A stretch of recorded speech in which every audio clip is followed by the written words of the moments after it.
Hi there. Welcome back to the series on why people fail to secure funding for their businesses and what the solutions are. Today, we're going to be dealing with numbers 15 to 18 of those reasons. So let's get started. My name is Boomy Tokan. The number 15 reason why people fail to secure funding is because maybe they have existing high levels of borrowing. So they already have a lot of financial debts for their businesses. And so when a funder looks at it, they're a little bit wary. It's like, how are you going to meet all the pre-existing loans plus the one you are asking for? So unless you can come up with a real good reason how you're going to meet those, they're going to say no. So what can you do? One of the things you can do is to, one, go to a government agency whose criteria is not based on your existing borrowing.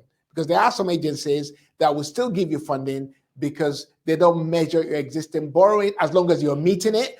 They don't measure that as the means for funding future capital, maybe capital enterprises or future capital markets. They're not looking at that. It could be that you will need to reduce your borrowing first before you go on to secure other lending. So therefore, those are the two solutions you can have in order to overcome this challenge of high level of existing borrowing. Because some funders just won't do it because the borrowing is high. The second, number 16 reason why people fail to secure funding is where there is no evidence of market research. And that should have been dealt with in your business plan anyway. But sometimes you've put together a business plan, but that business plan is not being robust enough when it comes to market research. In other words, it could be you've not been able to show how you are going to generate sales. You've not been able to show how you're going to reach your existing market. You've not been able to show convincingly how you're going to reach your niche. You've not been able to show that your niche will actually purchase that product. If you've not been able to show that, you've got to address these in your business plan. You've got to go back to your business plan and see how you can, perhaps you might need to conduct some test marketing.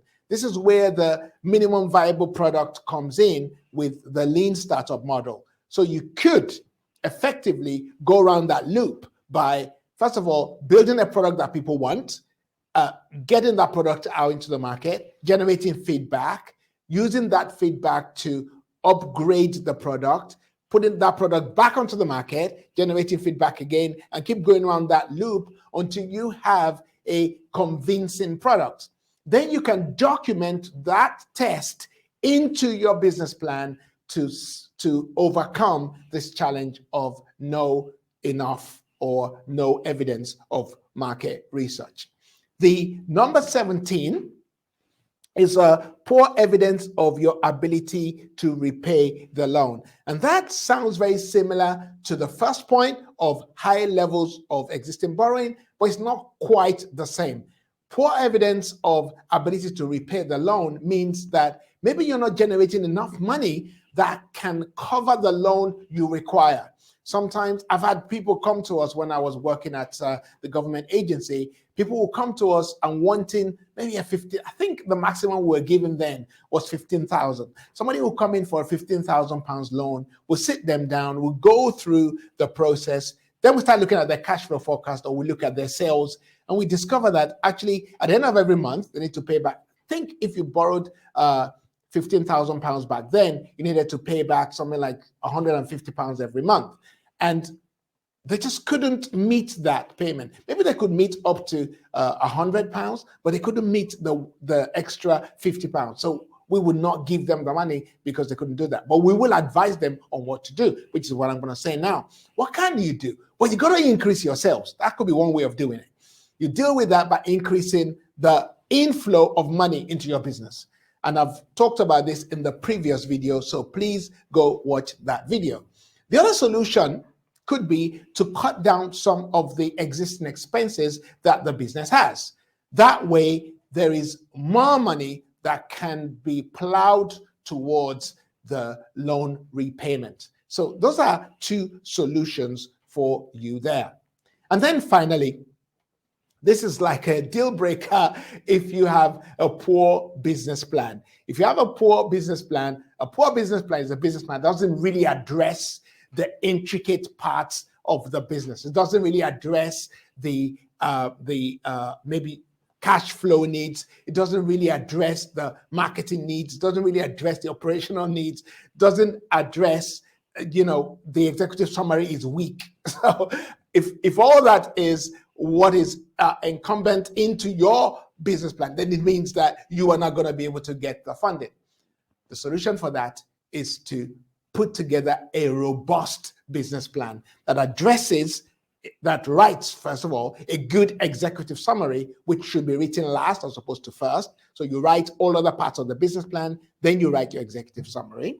Then you go on to write your marketing plan, the operational plan, the financial plan, and then your appendices. And then somewhere in the appendices, you could actually include letters of intent.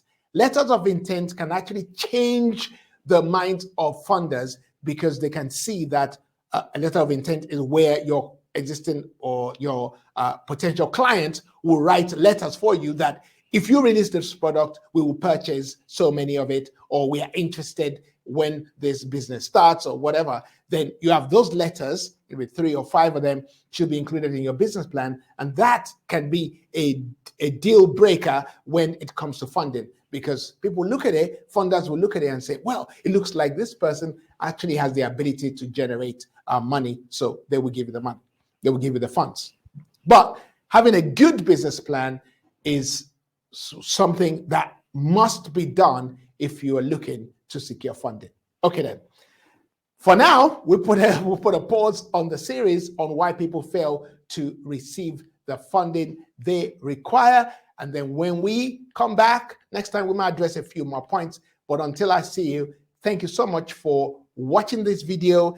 And if you like it, do like it. And if you like it, do subscribe to the channel, do share it, and I'll speak to you soon.